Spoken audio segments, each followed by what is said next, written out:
Learn to read dog body language, learn to understand who this individual dog is, and set them up for better success. Don't just throw your dog in the deep end and expect them to be successful, because a lot of times that's when we get negative experiences compounding, and that's when we get dogs feeling like they have no other way to keep themselves safe except for behaving in these reactive ways.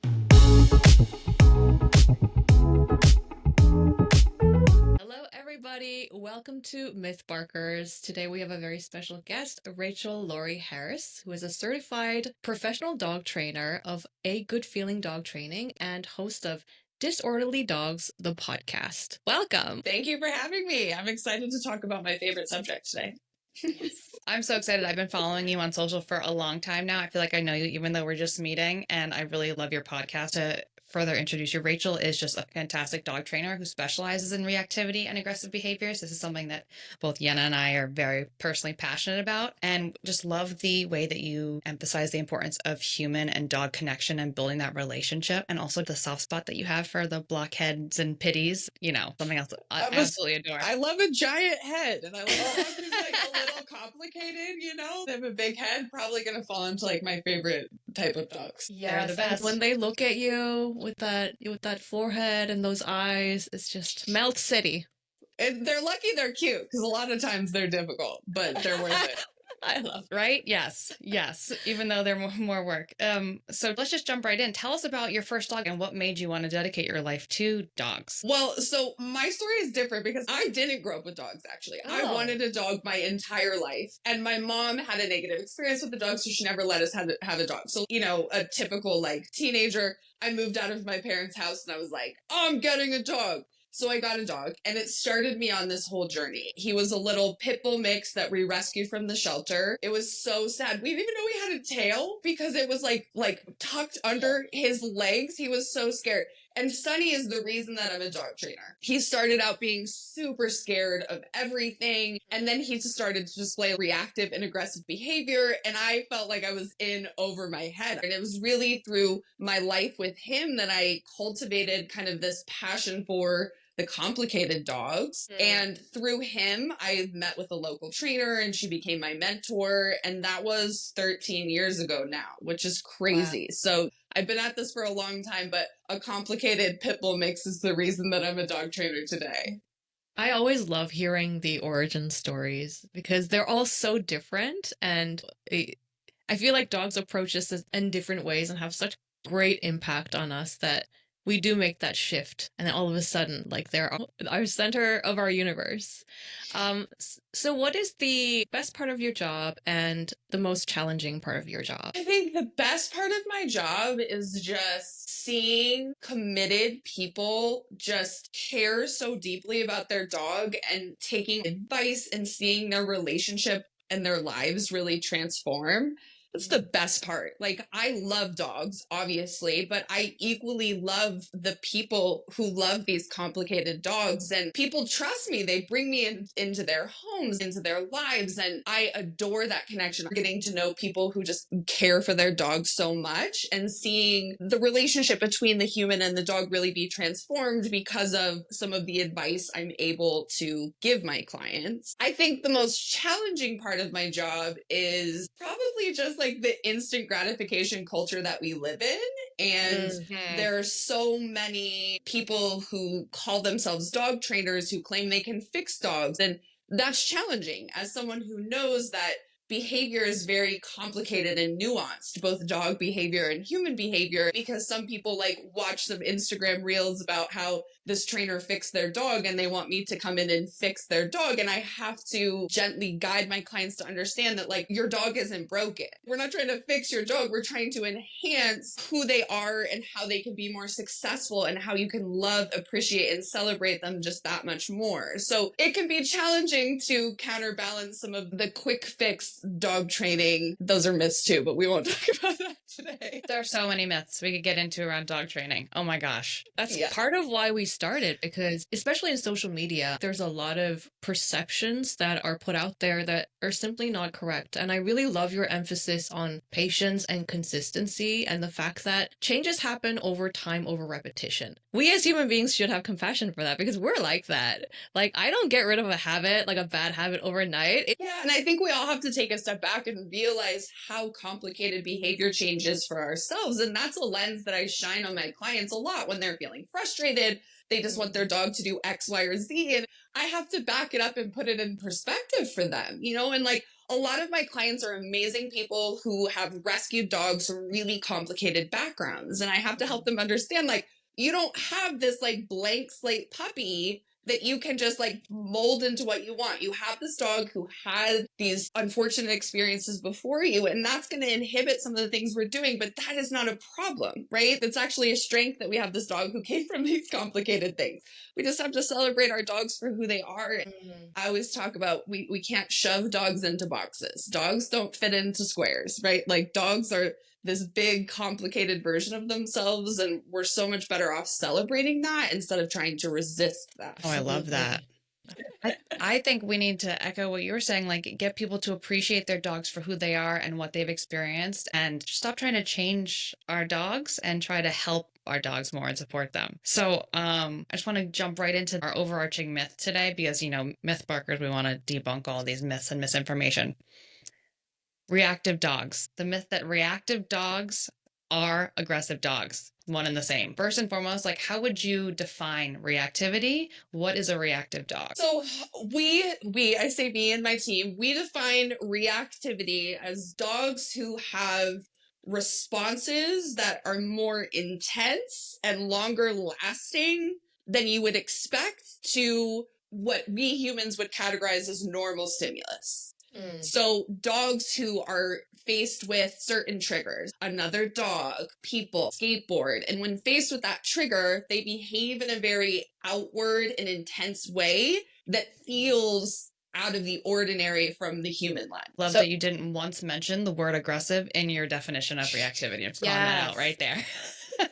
Because that was our second question. Very often those two words are used like they are the same, and they're very much not. So how would you distinguish between a reactive dog and an aggressive dog? Well, I think we need to take a step back and just realize that we're describing how dogs are behaving, not who they are.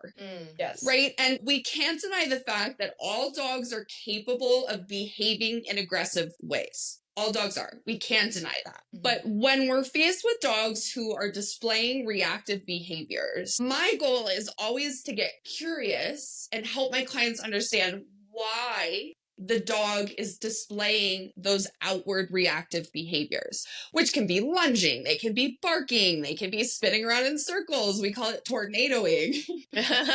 There's also the other side of that spectrum where we see dogs behave in reactive ways that maybe aren't so outward. Maybe they, what we call pancake, right? Where they hit the ground in like fear, or maybe they display like the flight response. They try and bolt away. All of those kind of fall under the umbrella of reactive behaviors. And in my experience, the reason that dogs display those behaviors is not because they have intent to behave in aggressive ways.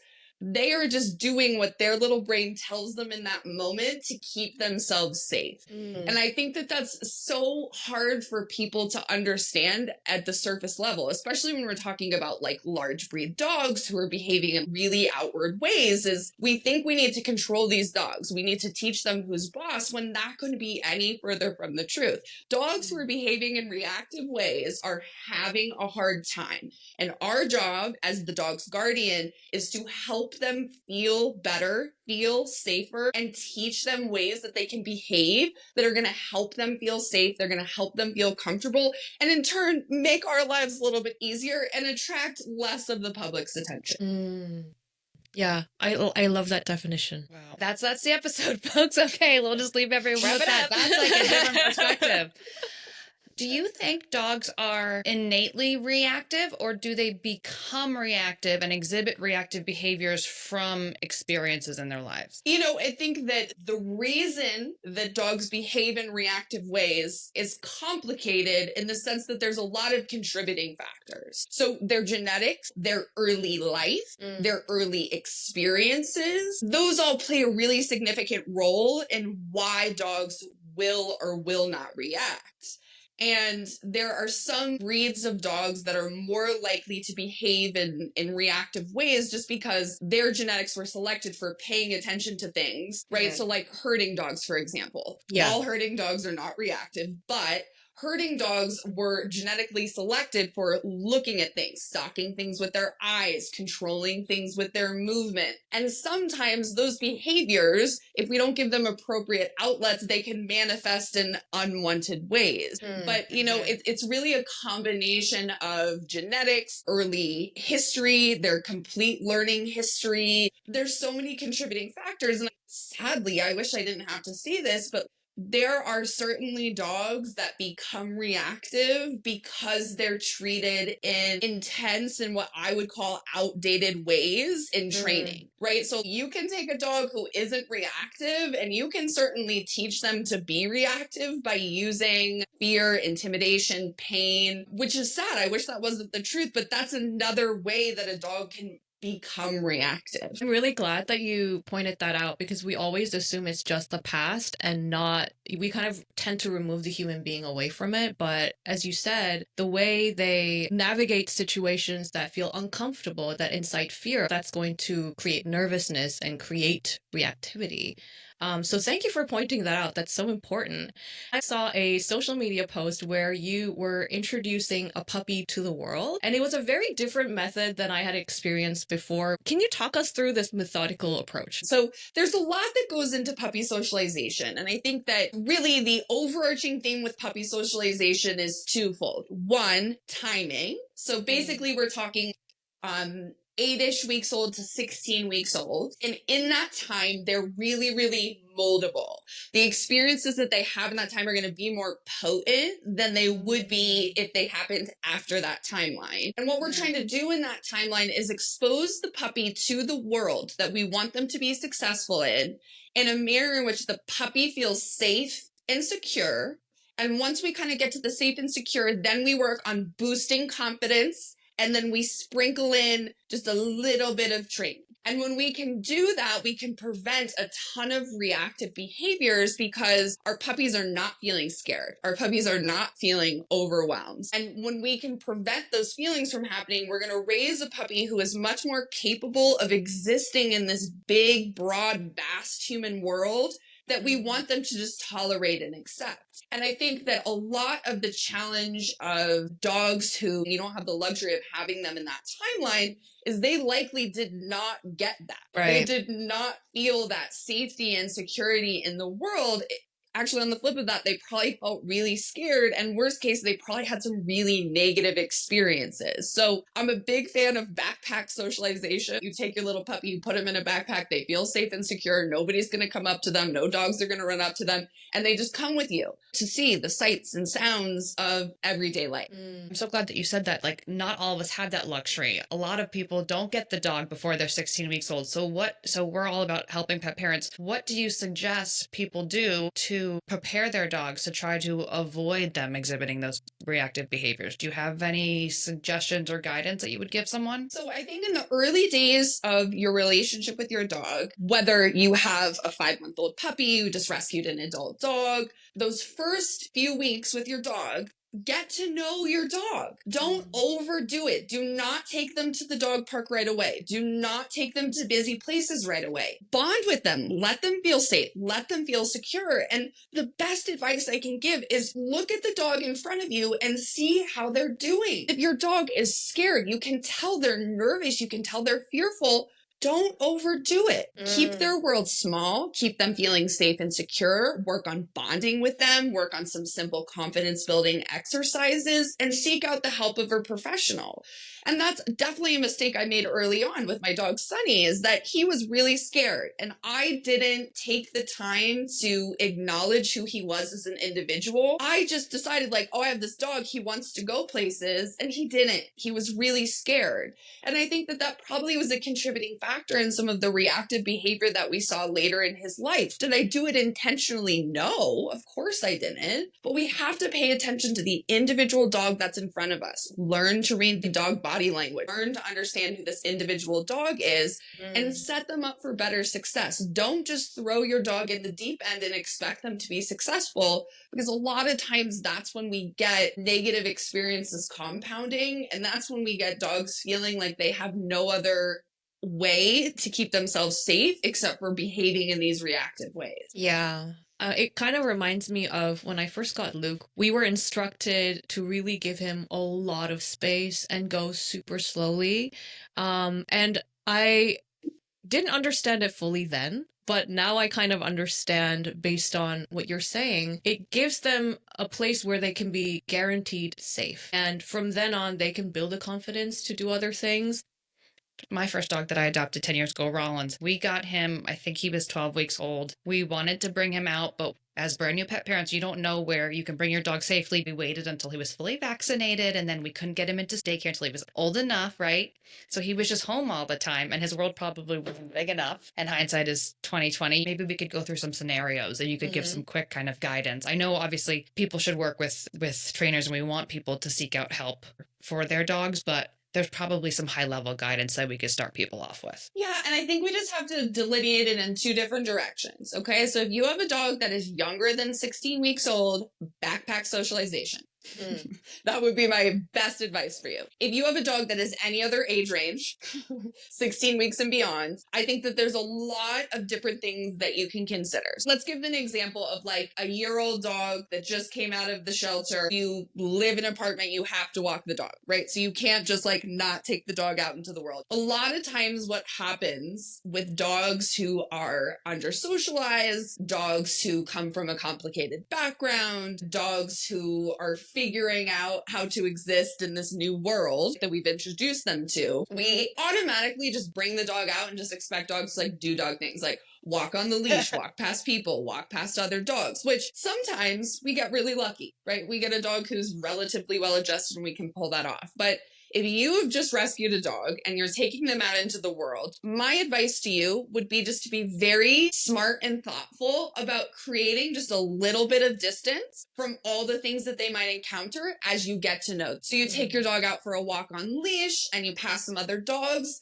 Give yourself a 10-foot buffer.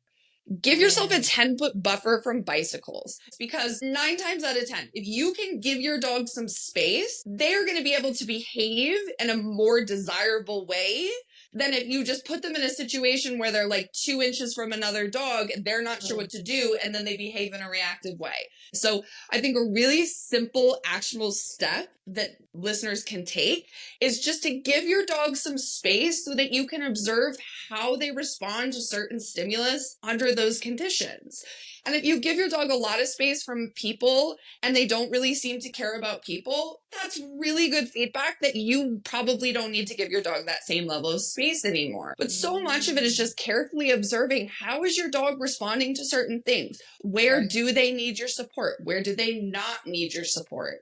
And yes, obviously working with a professional trainer can be really helpful, but nothing can replace you just paying attention and observing, what does my dog's body language look like when a person passes? If they slink down and their ears pin back and their tail goes low, probably good feedback that they are feeling uncomfortable.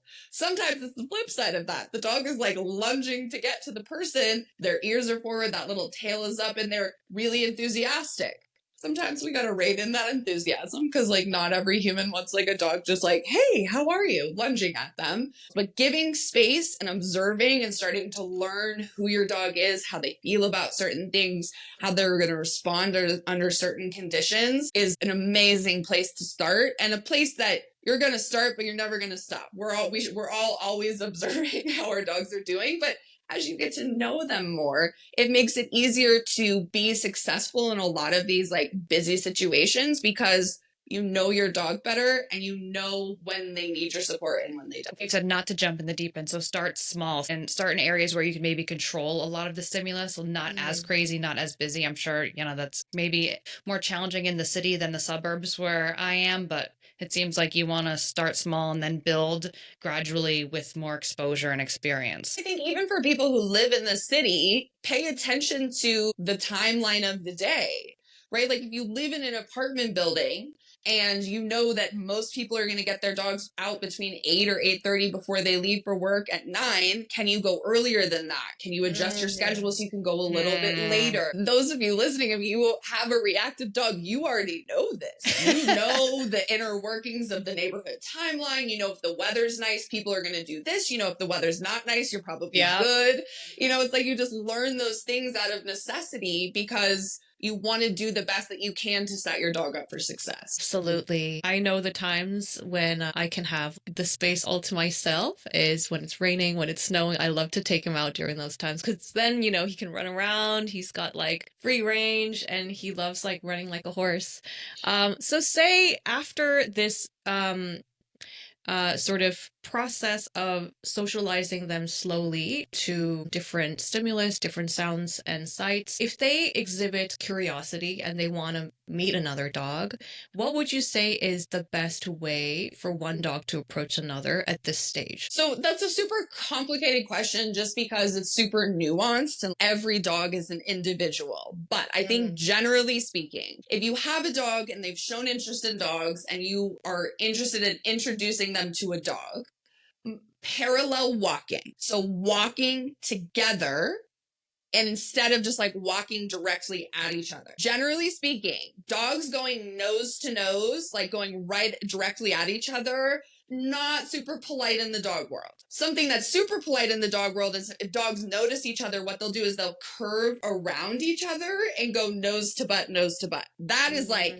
super polite in the dog world. Okay. So a lot of the younger, over-exuberant dogs that don't have a lot of social skills yet will do the like running up at the nose. And unfortunately, then sometimes they're met with like getting told off by the other dog, and then that's overwhelming for them. So that's why if I have a dog that I feel pretty confident is going to be curious, maybe not the most polite, but like they're going to be like feeling enthusiastic about the interaction, it's just like, let's walk together. Let's move together. Let the dogs sniff. Let them do their thing without the pressure of humans just walking and just standing there and watching. Think if everybody can walk together and the dogs can like get some casual sniffs with each other, maybe do a couple play bows, go sniffing in the environment, move around, that's likely to yield a lot more success than just like, let's just walk them right up to each other and see what happens. So I'm going to ask you a question that I've always wondered because I've noticed it in my household. So I had one dog that was basically domesticated since birth.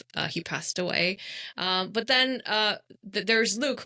We rescued him at 6 months. He was from a very difficult environment, very rough environment. So I felt like sometimes when they communicated, the language is different between domesticated dogs and dogs that have grown up in the wild. What would you say about this? I think that there is absolutely differences, right?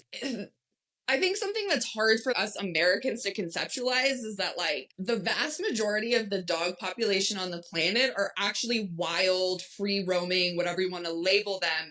They're not owned. They survive on their own. And there are definitely a lot of parallels. There's a lot of crossover in how a domesticated dog versus a free roaming dog interacts and exchanges, right? At the end of the day, there's still canines. A lot of that is intact. But I think that being domesticated, we help our dogs understand some of the nuance of you're going to be on leash. Sometimes you can interact. Sometimes you can't interact. And then there's like the free roaming dogs who never have that experience, right? They're not going to be on a leash. They're going to interact with dogs. They're probably going to communicate with every single dog that they interact with.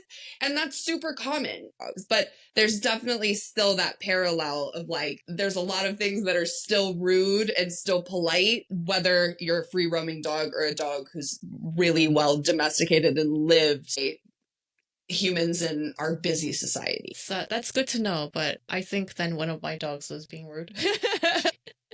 Well, and I think something that we have to remember is the dogs don't read textbooks, okay? Like, Yeah. yes, I have this huge knowledge of like general ways the dogs interact, but we always just have to be observing and see like how our dogs communicate, how they do things, and like Yeah. all different breeds, different sizes, they all have just kind of different styles and different personality types. And we just have to acknowledge and honor those. And, Yeah. you know, I'm sure you both can relate to this. I have American Staffordshire Terriers, and they are very forward, clear communicators. And if Waylon, my male, interacts with the dog who does something rude, he's going to tell them, like, you do not get to treat me like that. But, you know, my female, Spicy, she's much more forgiving. She's much more tolerant of what I would categorize as kind of rude behavior. So there's a large spectrum in personality and interactions, just like there are in humans. And I think it's so fascinating how like sometimes their personality or behaviors will change depending on the environment. Yeah. Working in a shelter, like some dogs I know I can't introduce on leashes with prospective adopters and fosters because their dog is fine, but then the second you put it on a leash, they become much more reactive. What are your thoughts on that? Yeah, so this is super common where a dog is actually better with other dogs off leash than they are on leash. And I think that there's no doubt a spectrum of reasons for that, but I think in my personal experience is it usually boils down to the dog's sense of freedom and if that is or isn't removed. And I think a lot of times when dogs are on leashes, we humans are like pulling on the leash and reining them in and doing more leash corrections than I would want them to, right? We're humans. We do the best that we can. And I think that can become very frustrating and very disorienting for dogs, especially like on leash. Imagine that you are out and you see someone and you're behaving in a way that seems appropriate. So like in Colorado, we look at each other, we say hi. That's just like the norm for us, right? So I see someone coming and I look at them, hi, how are you? You know, I'd say something and I'm with someone else who doesn't understand that etiquette and they pulled me back and they're like, don't do that. I would be very, very frustrated and very annoyed. Like, excuse me, I know how to do this. And I think that that's so much what happens with dogs on leash is that they're trying to communicate with the dog how they know how. And then we're stepping in and being like, no, you're not allowed to do that. And I'm not saying that we can never use the leash to pull dogs back because we have to do that sometimes. But I think what I really want listeners to take away from this is learn how to encourage your dog to engage with you and do something differently without just yanking on their leash. Sometimes and oftentimes just a very simple, just saying their dog's name. So, hey, Waylon. If I say that, Waylon will turn back at me and be like, yeah, mom, what's up? And that's a lot of ways that I manage if I feel like he's going to get like a little intense with the dog and I don't want him to. If he sees a dog and he's kind of staring at that dog and that dog's staring at him and that interaction is not going to be plausible for whatever reason, I just check in with Waylon. I'm like, hey, buddy, pay attention to mama. And he'll walk with me and I'll do a cookie and I'll make it worth his while. And I think we just have to remind ourselves that our dogs are doing what they feel like is warranted in the moment. And if we don't want that, we can just ask them to do something else without yanking on the leash and being a jerk. You know, and I think so much of dog training culture is like control the dog, you're the alpha, dominance. And I really, oh God, I wish we could stop with that because that's not helping the human canine bond. All that's doing is emboldening human egos and compromising dog welfare. Right. Can we stop and talk about that for a second? Because that's such like a thing I hear still from people. Like, you have to be the alpha in the household. You have to teach the dog what they should and shouldn't do. You're the one who sets the rules and the boundaries. Don't let your dog sleep in the bed with you. They think they're equal to you. It feels like such an archaic and outdated mindset. Because it is.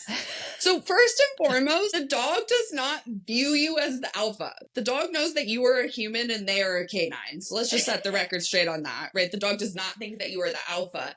And if we really want to get into some of the nitty gritty, the way that alphas work in wolf packs is they are the breeding pair. So the alphas are the breeding pair, the male and the female. And the alphas in the pack do not display dominance and use aggression to cream the other wolves in the pack unnecessarily. In fact, the alphas are actually the first ones to let the other wolves in the pack eat. The alphas are the first ones to welcome the puppies, to be forgiving with the pups in the litter. And there's so much outdated information about alpha and dominance as it pertains to our relationships with our domesticated dogs that just doesn't even apply at all. And when we look at wolves, who are our dogs descended from, the alphas do not behave in dominant and aggressive ways to hurt the other members of their family, right? They actually use their alpha role to keep the family safe, to keep them fed. So I think when we're talking about our relationship with our dogs,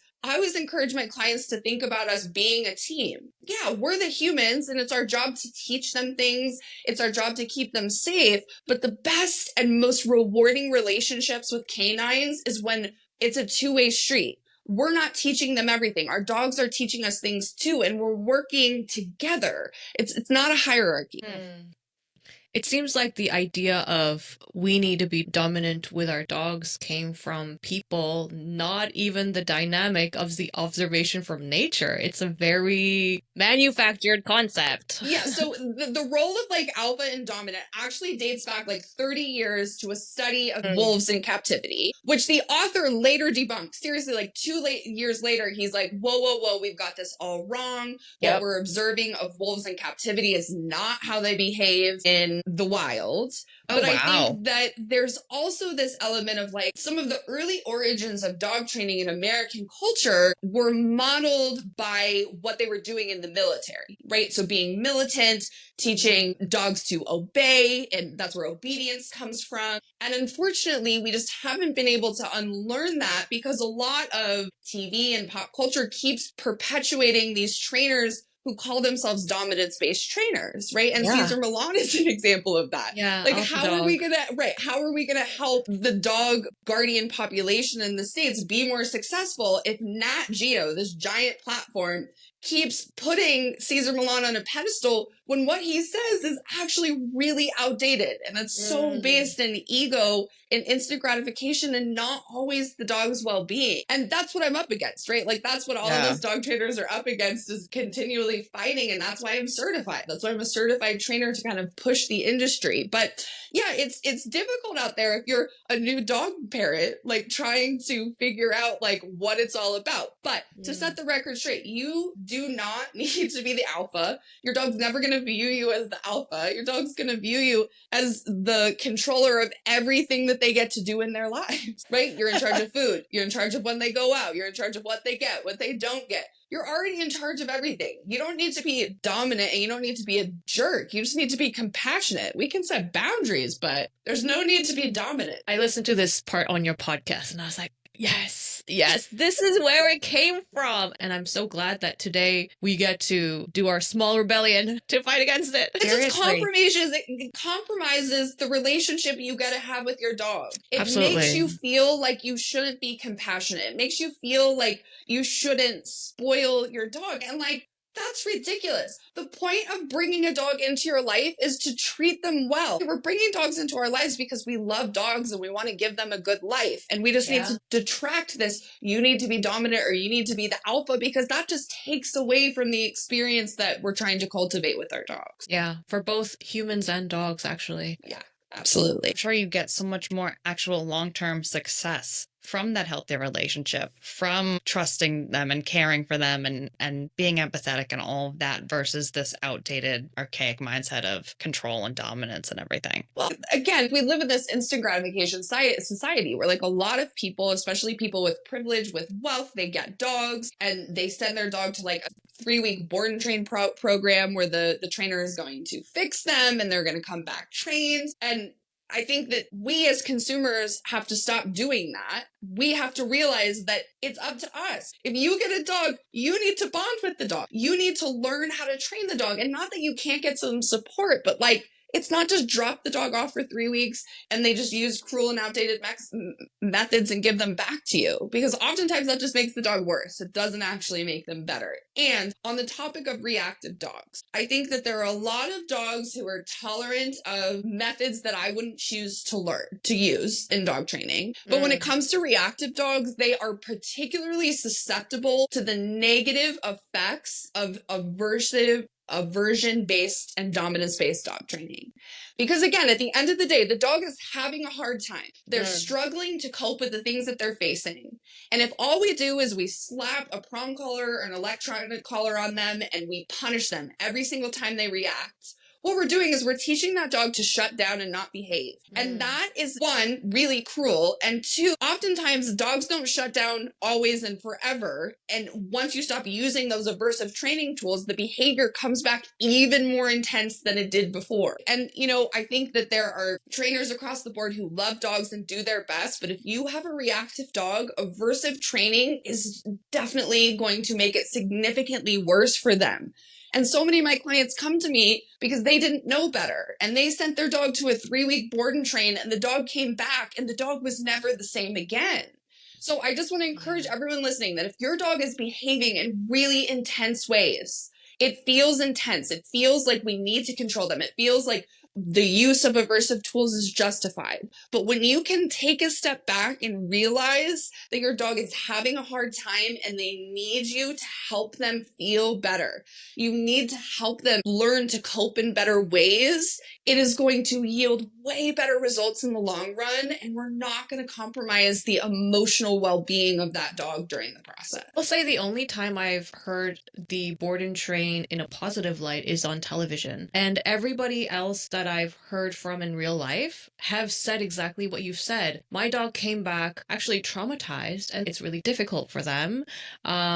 It's kind of scary for me to think about, because you have zero visibility into what is happening during this time. And to me, that's very nerve-wracking and concerning. What do you think is like the core problem there? Like, why can't this help your dog in the long run, really? So I think that there's a couple of things. So I do want to caveat that there are plenty of really great trainers who do board and train programs who aren't going to abuse your dog, but they're going to give you real expectations. They're not going to charge you thousands of dollars and say that they're going to fix your dog. There are some good people doing it, but I'd say the vast majority aren't. But outside of the obvious trauma, they're going to be away from you. They're going to be in a loud place. They're probably going to use aversive training methods that are going to be overwhelming for the dog. What doesn't happen there is there's however many weeks where you are not with the dog. You're not bonding with the dog. You're not learning about your dog. You're not learning their preferences. You're not learning how to communicate with them. You're not having those sacred moments of snuggling or doing silly things together. And there's no replacement for building a relationship with the dog. You have to do that. So I think we just have to take a step back and just approach with a compassionate lens of if you want your dog to learn new things and you want your dog's training to improve, it's going to be so much better if they're at home with you, not in some scary, loud environment that they don't know. And you put in the work with them and you do it together, and it's a process you evolve together. And it's like you're trying to take a shortcut, it seems like, with a lot of those people. Okay, you deal with it, you fix my dog, and then I want it trained when it comes back to me. And it's like, if you don't put in the work, how does your dog trust you or care for you or have that relationship? And I think just that core right there, that is why the other side of dog training, I will call it, still exists, because there's still plenty of people who just get dogs as a commodity and they want to throw money at the problem. And they're not willing to take accountability for their own behavior and their role in helping their dog. And I'm not saying that all people who send their dogs to board and trains are terrible people, okay? Because we live busy lives. I get it. But I call myself a dog trainer, but what I really am is a human trainer. I teach my clients how to observe their dog, how to get to know their dog, how to work on training exercises, how to live life, how to manage them in real life settings. And there's no replica for that. If the owner can't do it, they're not going to be successful. And also, it's the human that has to continue with these skills and the training, because even if you do learn certain things in the 3 weeks, if you never do it again after that, never practice it after that, it's going to be forgotten like human beings. What was the point? Yeah. Dogs are not great generalizers, Mm. meaning we teach them a sit in our house and they're so successful and they do it every time, but then we're in a busy environment and we ask them to sit and they're not successful and we can't understand why. Because dogs don't generalize super well. And if we think about that concept, how can we expect the dog who learned all these things from some other person that isn't you for 3 weeks, how can we expect them to just generalize it automatically to you? And we can't discount our own individual isms, preferences, mannerisms, right? Like the way I behave, the way I move my body, the way I gesture to my dogs is unique to me. And they need to get to learn me also, not just like whoever the trainer is that they're with for 3 weeks. It's a relationship. It's a give and take relationship. Mic drop. Yeah, no, I'm just kidding. Seriously. Truly, I was kind of equating when you were speaking, sending like a child to therapist camp for 3 weeks and then being like, come back a better child. It's like, no, actually, it's a back and forth. And the parent has a lot of responsibility here to make them feel safe, make them feel guided, and then you can work on this constantly together over time. So, wow. I'm so glad you touched on this topic. I will say too that my most successful clients are the humans that are honest about their role in their dog's behavior and what they need to do to help their dog be more successful. Because the black and white of dog training is really not complicated. Okay, like positive reinforcement, teaching dogs to do things, delivering food reinforcements. All of that is pretty straightforward. What's not straightforward is the nuance of humans, external factors, and then the dog's personality and whatever baggage they bring to the table, right? So much of what I do is counseling for humans and dogs and, you know, a dash of training. But I'm sure you have a different approach depending on the human and the dog, and it's probably a very individualized approach. Even if all of the dogs are reactive that are your clients, it's very specific to their situations and their personalities and their commitment and a million factors. Yeah, because like the way that I do training is I work with people virtually, but I also work with people in person. And when I work with people in person, I go to their home.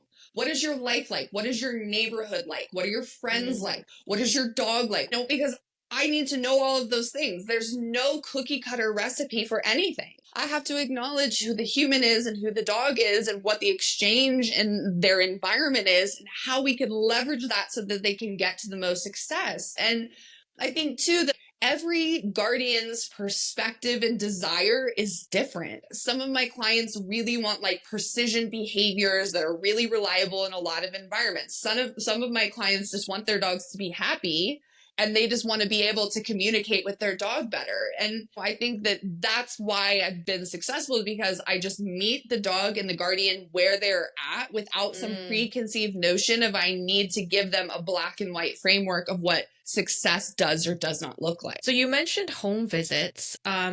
Luke is very nervous when people come into the house, and usually I just have them go around back so Luke can just watch. He doesn't have to be nervous. But in those situations, how would you recommend that other people allow people into their house so that their reactive dog can, you know, ease into it? So when we're talking about dogs who display reactive behavior or nervous behavior towards strangers or people entering their home, typically what I do is I avoid that to start. Okay. So if like I was going to take you on as a client, what I would do is we would talk ahead of time and I would text you and tell you like, hey, I'm here. Go ahead and leash him up. Let's go for a walk together. I would completely ignore him. I wouldn't look at him. I wouldn't engage with him. I would allow him to just kind of figure out who I am without putting any pressure on him. Yep. We'd go for a normal walk and then we'd go back in together. So much of the success in dog training is just creative solutions, right? If something is hard for your dog currently, what can we do that's an iteration of that isn't so hard, where we can slowly but surely build trust? And I do this with so many clients. A lot of times that first session, we go for a walk together. I come back into the house and we do what we need to do to set the dog up for success. And then each repetition, we don't have to do as much. And a lot of times I get to a point where I can just come in the house after a couple of sessions, they're like, oh, it's my friend the treat lady. She's here. Yeah. Right? So I am building trust in a relationship with your dog also. And I think that a lot of dogs who struggle with reactive behaviors towards strangers is creating an inner circle for them, right? Like, how can we slowly but surely create people that they trust into their lives and then build those compounding experiences of like, oh, the treat lady's at the door. She came in the house. This was great. And then slowly but surely generalizing that to other people that we want to build into their inner circle. But I will also say that like, there are some, what I would call shortcuts that I think that you're already utilizing. You just go into the backyard and talk to the person. If our dogs struggle with strangers, they don't have to just accept every stranger. There's nothing wrong with just like being like, okay, Luke, you're going to stay inside. I'm going to go talk to them outside. That's brilliant. Magic, right? Like we don't have to make our dogs do hard things we know they can't do. That's not the point. The point is just honoring our dog's individual preferences, doing behavior modification when it's appropriate. But like, you know, a lot of my clients' dogs that struggle with stranger reactivity, the plan is that like if the maintenance person or the landscape crew is going to come, we just manage the situation so that the dog does not have to face those hard things. Yeah. So Rachel, you mentioned you work with clients in person, but also virtually. How do you serve clients virtually and where can people find you? So we work with clients virtually in a couple different capacities. So we actually have a program, it's called Reactive Redefined. And what that looks like is it's a core set of content. So it's like all the training videos, all the how-tos. Then we have one-on-ones with our clients. And then we also have group virtual meetings. And then we have monitored video progress. So it's kind of like this all-encompassing program that has been insanely successful. It has been so much fun. And I will say that like as counterintuitive as it seems, our online programs are actually more successful than our in-person sessions are a lot of the time, just because I don't have to go there. I can just check in with them. They can get me videos. We can get success that way. And all of the details can be found just on the website about that program. But we work with people one-on-one. We also have this group program, and then they have access to like our whole library of training videos that we kind of reference to as they need them. I love that. We want to help people get access to the right help.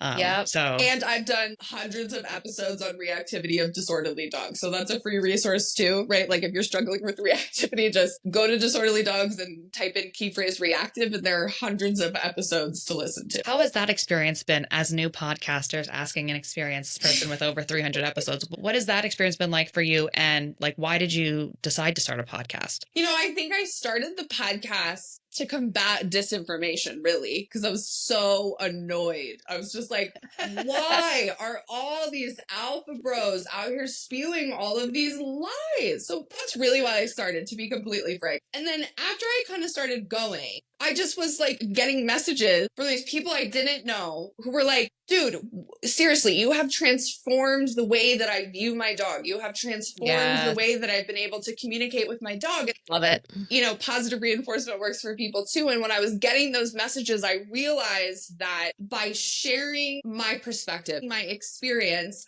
I'm planting little seeds for dog guardians who are really feeling at their wits' ends.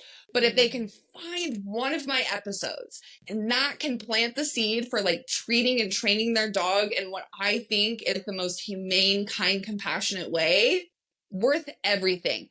And I think it's also a cool way for me to reflect as I grow. And like, you know, I've raised 2 dogs during the time that I've been recording this podcast. So like so many of my listeners have just heard the stories of me raising dogs. And it's been a really fun way just to kind of share what I'm doing and how I think and feel about dogs. That's very inspiring. And we hope to get to that many episodes one day. Goals. Rachel, thank you so much. We could talk to you all day. We've learned so much. And I know there's so many more myths that we could get into, but we really appreciate your time and just, you know, you sharing your experience and knowledge with us. Oh my God, thank you for having me. Like I said, these are my favorite subjects. So any opportunity to talk about them is great. Well, we'll definitely have to ask you to join again because there's so much we could talk about, but everyone can follow Rachel, Good Feeling Dog Training and Adventure Dog Academy on Instagram and Facebook. And don't forget to listen to our podcast, Disorderly Dogs, on Spotify and Apple Podcasts. Yeah. Thank you so much, Rachel. Thank you.